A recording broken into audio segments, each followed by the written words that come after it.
semuanya, jumpa lagi di acara Planet Science, a journey into science. Bersama saya Sarah. Dan bersama saya Kak Rio. Nah sekarang kita lagi jalan-jalan di sekitar sungai. Bener banget tuh Kak, tadinya Sarah mau berenang di sungai ini. Tapi ternyata sungainya kotor. Betul banget Ter, karena ternyata emang nggak semua sungai itu bisa dijadiin sebagai tempat wisata. Loh, kenapa Kak?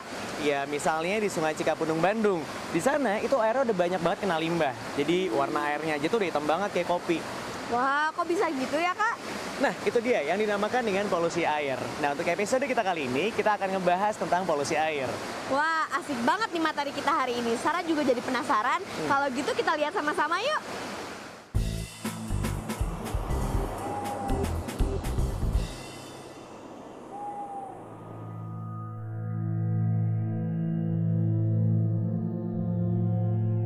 Polusi air adalah perubahan keadaan di suatu tempat penampungan air seperti danau, sungai, lautan, dan air tanah akibat aktivitas manusia. Polusi air adalah penyimpangan sifat-sifat air dari keadaan normal, bukan dari kemurniannya. Air yang tidak berpolusi tidak selalu merupakan air murni, tetapi adalah air yang tidak mengandung bahan-bahan asing tertentu dalam jumlah melebihi batas yang ditetapkan sehingga air tersebut dapat digunakan secara normal untuk keperluan tertentu. Adanya benda-benda asing yang mengakibatkan air tersebut tidak dapat digunakan secara normal disebut polusi.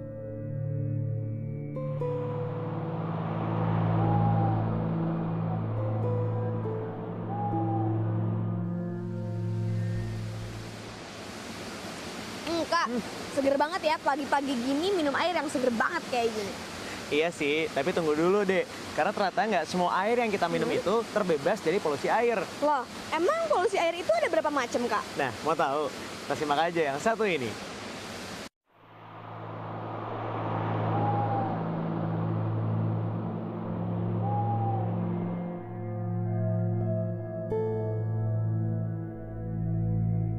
Ada dua jenis polusi air. Pertama, polusi air permukaan. Kedua, polusi air bawah tanah. Ada tiga penyebab polusi air, yaitu mikroorganisme, bahan kimia, dan air limbah panas. Mikroorganisme yang terdapat di dalam air berasal dari berbagai sumber seperti udara, tanah, sampah, lumpur, tanaman, bangkai, kotoran manusia, kotoran hewan, dan bahan organik lainnya. Penyebab kedua polusi air adalah bahan kimia. Industri membuang berbagai macam polutan ke dalam air limbahnya seperti logam berat. Salah satu logam berat yang sering meracuni air adalah merkuri. Penyebab polusi air yang ketiga adalah air limbah panas. Air limbah memiliki efek termal, terutama yang dikeluarkan oleh pembangkit listrik. Penyebab penyakit atau patogen yang sering ditemukan di dalam air, terutama adalah bakteri-bakteri penyebab infeksi saluran pencernaan. Bakteri tersebut adalah Vibrio cholerae, penyebab penyakit kolera, dan Shigella dysenteriae, penyebab penyakit disenteri basiler. Jumlah dan jenis mikroorganisme yang terdapat di dalam air bervariasi tergantung dari beberapa faktor, yaitu sumber air. Jumlah dan jenis mikroorganisme di dalam air dipengaruhi oleh sumber air tersebut. Misalnya, air atmosfer atau air hujan dan salju, air permukaan atau danau dan sungai, air tanah atau air sumur dan mata air tergenang atau air laut. Komponen nutrien dalam air. Air buangan sering mengandung komponen-komponen yang dibutuhkan oleh spesies mikroorganisme tertentu. Semua air secara alamiah juga mengandung mineral-mineral yang cukup untuk kehidupan mikroorganisme di dalam air. Komponen beracun. Komponen beracun yang terdapat di dalam air mempengaruhi jumlah dan jenis mikroorganisme di dalam air tersebut. Organisme air. Adanya organisme lain di dalam air dapat mempengaruhi jumlah dan jenis mikroorganisme air. Sebagai contoh, plankton merupakan organisme yang memakan bakteri, ganggang, dan plankton lainnya. Sehingga adanya plankton dapat mengurangi jumlah organisme-organisme tersebut. Faktor fisik. Penggunaan merkuri di dalam industri sering menyebabkan pencemaran lingkungan, baik melalui air buangan maupun melalui sistem ventilasi udara. Air juga bisa terpolusi dari timbal. Penggunaan timbal terbesar adalah produksi baterai penyimpan untuk mobil, di mana digunakan timbal metalik dan komponen-komponennya.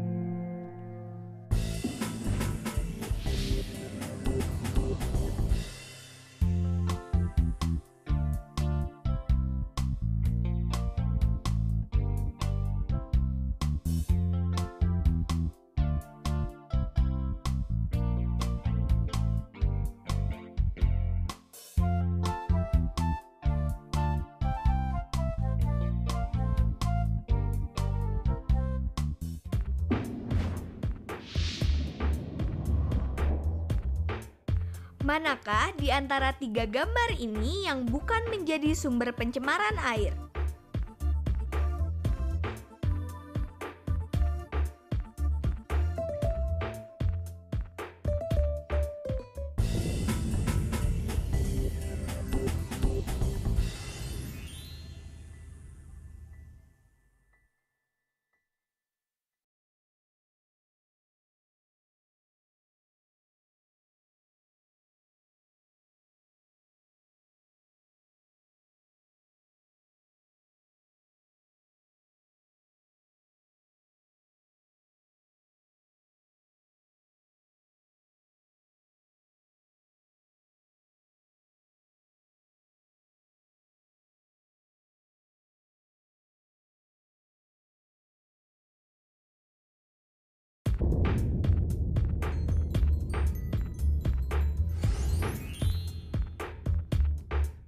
Manakah di antara 3 gambar ini yang bukan menjadi sumber pencemaran air?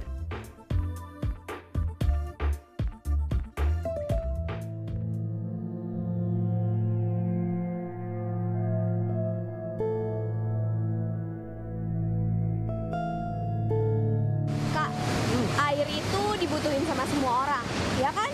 Benar. Terus kenapa? Ya gini, di dunia ini kan penduduk semakin bertambah. Ada nggak sih hubungannya antara pertambahan penduduk sama polusi air? Oh, ya jelas ada dong. Nah, untuk lebih jelasnya kita simak aja penjelasan yang satu ini.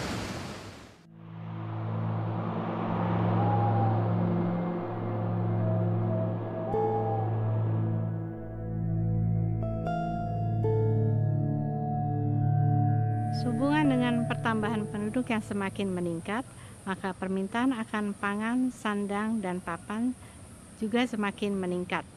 Hal inilah yang mendorong peningkatan kegiatan pembangunan di berbagai sektor, mengakibatkan pemanfaatan ekosistem secara tidak rasional dan tidak terkendali.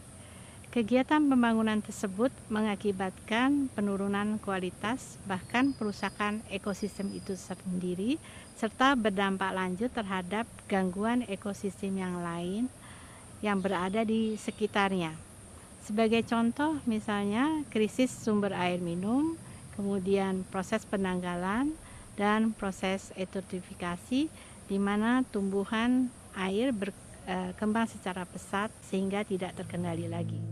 Beberapa dampak dari polusi air dalam kehidupan diantaranya meracuni sumber air minum. Dalam jangka panjang, air yang kotor dapat menyebabkan kanker dan kelahiran cacat, terganggunya kehidupan organisme air karena berkurangnya kandungan oksigen, terjadinya ledakan ganggang dan tumbuhan air atau eutrofifikasi, pendangkalan dasar perairan, kematian biota kuno seperti plankton, ikan, bahkan burung.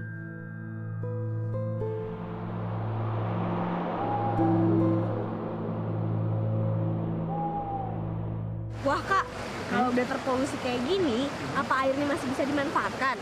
Tergantung, Sar. Maksudnya? Iya, tergantung dari kualitas air dan cara penanganannya. Misalnya?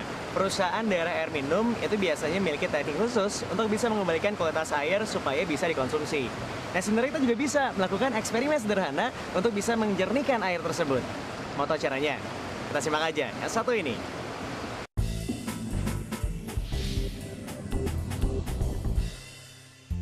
Tujuan dari eksperimen ini adalah memahami sistem penyaringan air secara sederhana. Alat dan bahannya adalah sebagai berikut. Botol plastik 1500 ml. Tutup botol plastik. Gunting. Penggaris. Spidol. Paku. Pasir. Arang. Batu kecil. Batu besar. Busa tebal 7 mm dipotong bulat sesuai diameter botol sebanyak 3 buah. Gelas kimia ukuran 250 ml isi air kotor. Dan gelas kimia ukuran 250 ml kosong. Langkah kerjanya. Tandai menggunakan spidol salah satu sisi botol dengan jarak 5 cm dari mulut botol sebanyak 4 garis dan dengan jarak 1 cm dari dasar botol sebanyak 1 garis. Potong pada tanda dengan jarak 1 cm dari dasar botol tersebut dengan gunting sehingga dasar botol menjadi terbuka. Lubangi tutup botol dengan paku sebanyak 8 lubang.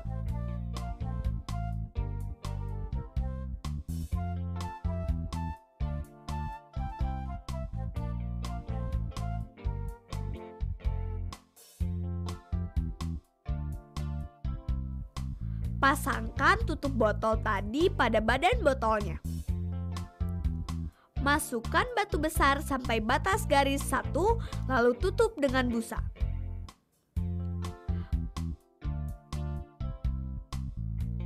Masukkan batu kecil sampai batas garis 2, lalu tutup dengan busa.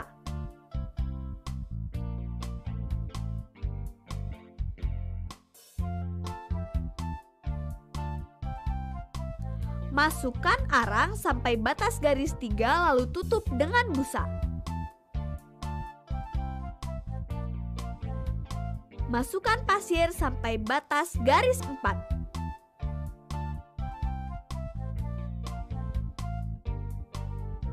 Masukkan air kotor ke atas alat penyaringan. Tampung hasil penyaringannya dalam gelas kimia yang lain.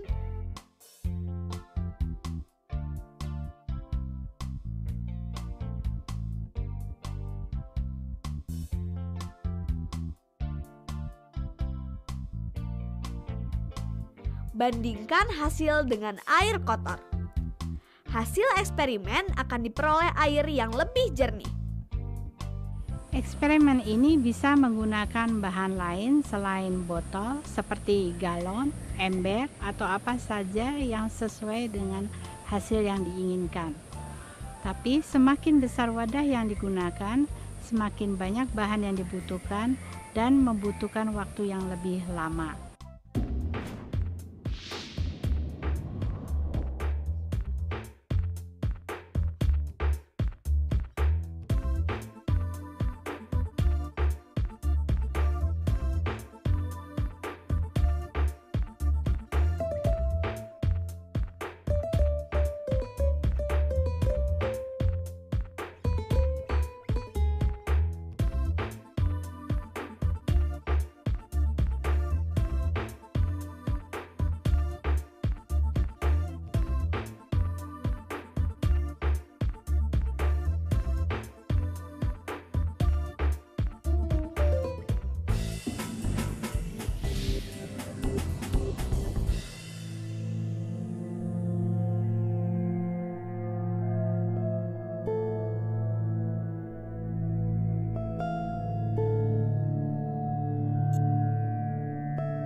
Manakah di antara 3 gambar ini yang bukan merupakan dampak pencemaran air?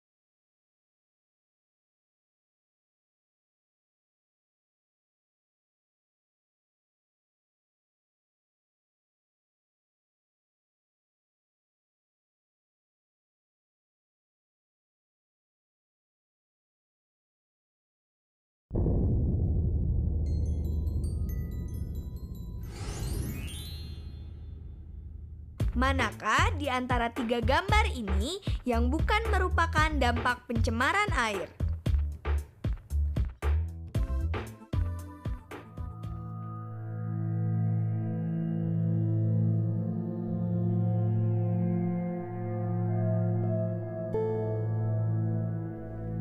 Air yang tercemar memiliki beberapa ciri, yaitu perubahan warna.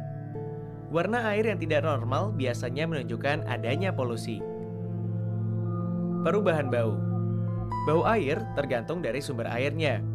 Bau air dapat disebabkan oleh bahan-bahan kimia, ganggang, plankton atau tumbuhan dan hewan air, baik yang hidup maupun yang sudah mati.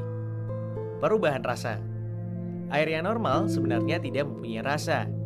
Timbulnya rasa yang menyimpang biasanya disebabkan oleh adanya polusi, dan rasa yang menyimpang tersebut biasanya dihubungkan dengan baunya.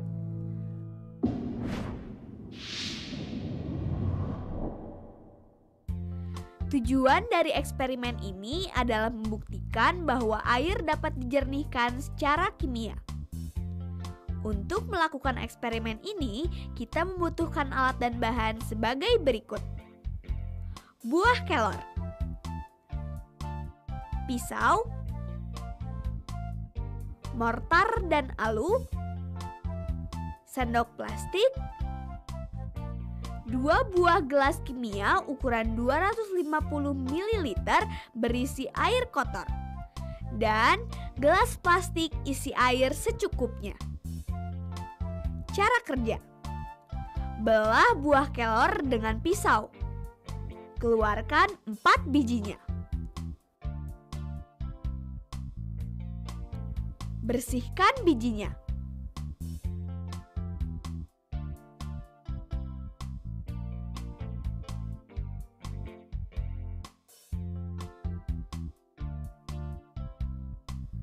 Masukkan biji tadi ke dalam mortar lalu tumbuk dengan halus sampai halus.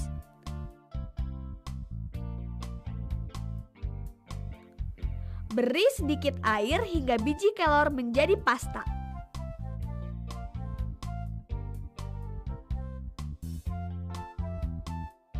Campurkan pasta kelor ke dalam air kotor. Aduk air dengan sendok secara cepat selama 1 menit. Kemudian aduk secara perlahan selama 1 menit. Endapkan air selama 1-2 jam atau hingga air jernih terpisah dari endapan kotoran. Bandingkan air hasil penjernihan biji kelor dengan air kotor semula.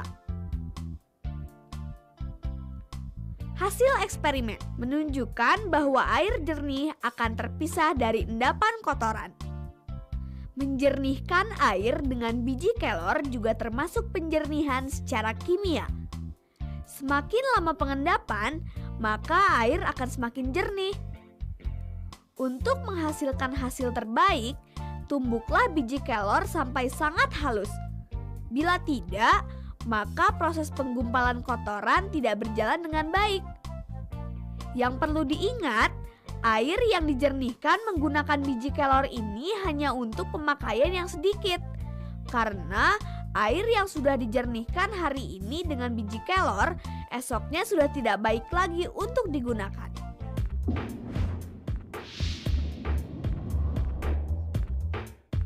Untuk mengurangi polusi air, kalian dapat mencoba melakukan hal-hal berikut ini. Sedapat mungkin, gunakan produk yang alami. Hal ini akan mengurangi bahaya terhadap kesehatan tubuh dan lingkungan. Saat menggunakan bahan pembersih seperti pemutih dan deterjen, berhematlah. Ini akan mengurangi pencemaran air. Hindari kemasan yang berbahaya. Kotak kertas pembungkus deterjen dapat dengan mudah didaur ulang. Tetapi produk dalam kaleng aerosol atau botol plastik sulit untuk didaur ulang. Terlebih lagi jika dibuang begitu saja tanpa diolah. Gunakan tempat sampah yang memisahkan jenis sampah organik dan anorganik. Sebisa mungkin gunakan ulang kemasan-kemasan yang anorganik. Baca label produk dengan cermat. Jika pada label tertera dapat menimbulkan keracunan, pikir ulang untuk membelinya. Sebagai gantinya, gunakan produk yang tidak berbahaya.